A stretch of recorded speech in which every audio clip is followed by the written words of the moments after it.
10-11 बजे उठते हैं। पहले तो आपने यहीं श्री जी इससे प्रसन्न हो गई हैं कि आप 10-11 बजे उठते हो, उसके बाद काउंटर लेते हो। ओहो, काउंटर कहता होगा अहो भाग्य, मुझे धारण किया जा रहा है 12 बजे।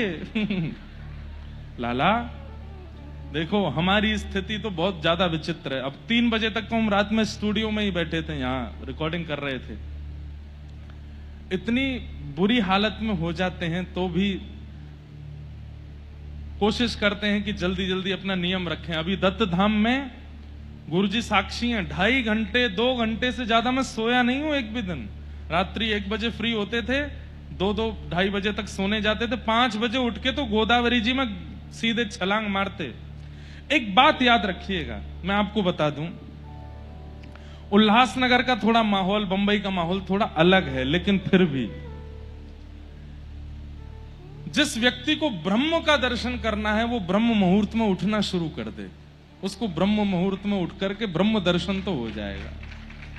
और ब्रह्म मुहूर्त में उठ करके क्या करे, स्नान कर ले, जाते ही उठते ही स्नान ध्यान कर ले। और उसके बाद में हम एक बात बोले आजकल के बच्चों के लिए, 5 बजे उठो, 5 बजे उठ करके नहा लो, नहा करके बिल्कुल शुद्ध कपड़े पहन के जाप कर लो, अपना जो भी जाप है नियम सेवा कर लो। 6-6:30 बजे फिर सो जाओ, फिर से सो जाओ, अपना सब नियम आदि करके सो जाओ, और फिर 8-9 बजे आराम से उठ जाओ। आपका धीरे धीरे क्या होगा कि रात्रि जल्दी सोना शुरू हो जाएगा। फिर 9 बजे 10 बजे सोना शुरू कर दोगे, 5 बजे उठने में फिर दिक्कत नहीं होगी। वास्तव में ये जो लाला कह रहा है कि मुझे ठाकुर जी का अनुभव करना है, तो उसके लिए जल्दी सोना और जल्दी उठना शुरू कर दो। और ये जो जप का क्रम है ना, ये थोड़ा जल्दी शुरू करो।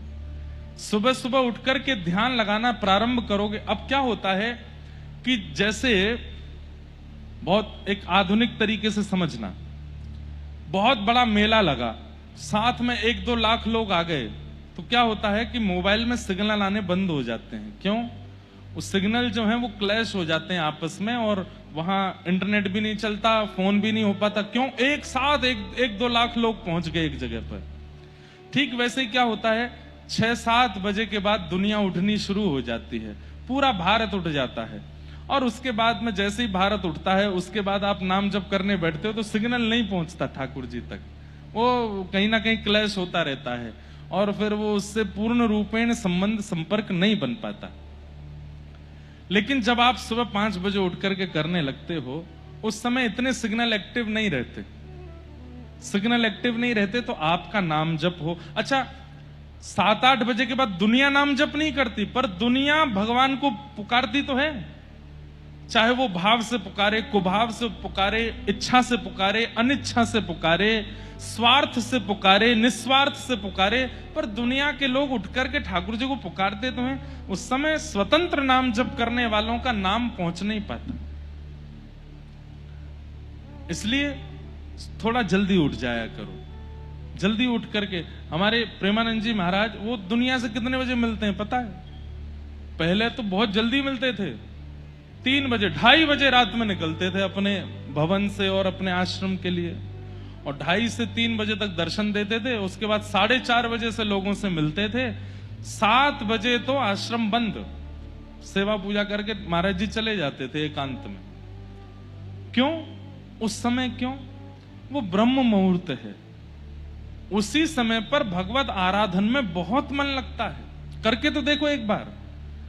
अब दिन में क्या होता है, राक्षसों का भी समय होता है, दैत्यों का भी समय होता है। जब उस समय में आप भगवत आराधना आदि प्रारंभ करते हैं तो उतना मन नहीं लग पाता, इसलिए ब्रह्म मुहूर्त को चुनो। ठीक है? अभी कथा छुट्टी है, क्योंकि कथा ही 10 बजे तक चलती है। बाकी उसके बाद नियम बनाओ कि जल्दी सो जाओ, 10-11 बजे सो जाओ, सुबह उठो। अब हमारे वसंत शाह दरबार में तो यहाँ तो रात के राजा हैं, यहाँ तो रात में ही चलता है सब। 11-12 बजे तो यहाँ दिन होता है, और पूरी रात महाराज आनंद चलता है, सुबह तक चलता है। तो आप लोगों के नियम तो हैं, वो तो आपके महाराज जी बताएंगे, उनके अनुसार चलो। उसमें भी ब्रह्म मुहूर्त तो आ ही जाता है।